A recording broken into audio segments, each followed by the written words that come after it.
咁多位司機好啊！今日呢條片咧會教大家如何自行重新啟動咪錶。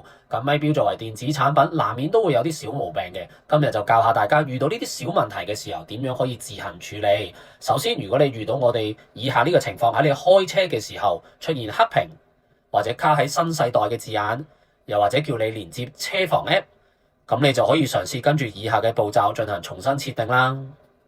咁我哋今日咧會教司機兩個方法點樣去重新啟動咪錶嘅。第一個方法咧就係喺個 Home 同往字中間呢度，我哋見到有一個好細嘅窿仔啦。咁可以選擇用牙籤或者平時我哋 SIM 卡咧攞 SIM 卡出嚟嗰支針仔吉一吉佢，咁樣咧咪錶就會重新啟動啦。如果順利嘅話咧，頭先你遇到嘅問題已經解決咗。但係如果未得嘅話，我哋嚟緊就會教第二個方法啦，就係熄匙3次。等我哋嚟做個示範啦。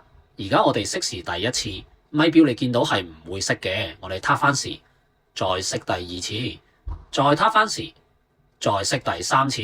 可以睇到屏幕嘅上方，咪錶咧已經完全關閉。我哋再撻翻第三次匙嘅時候，咪錶就會自動重新啟動。咁如無意外咧，頭先遇到嘅3個問題，我哋都會可以解決到啦。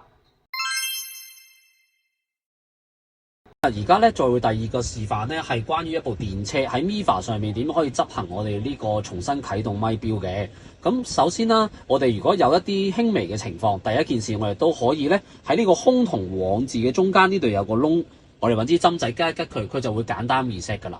咁如果個問題已經解決咗，咁啊當然最好啦。如果唔得嘅話咧，我哋就會教你點樣硬 boot 啦，一樣都係重新啟動架車3次。咁喺呢個時候，因為電車嘅關係咧，我哋需要喺 MIFA 呢度開着佢中間呢個屏幕，喺呢度有 Power Off 呢個掣，我哋撳一下架車熄咗啦。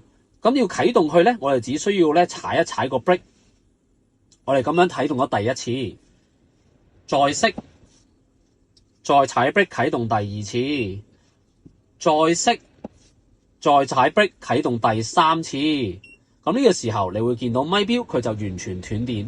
咁然後我放開我嘅 brake 嘅時候，佢就會開始重新 boot 機㗎啦。如果司機依然有任何疑問嘅話，歡迎喺朝頭早6點至晚上10點致電我哋嘅客戶服務熱線，等我哋嘅客戶服務專員去協助你。咁今日呢條片就去到呢一度啦。再一次多謝咁多位司機支持，拜拜。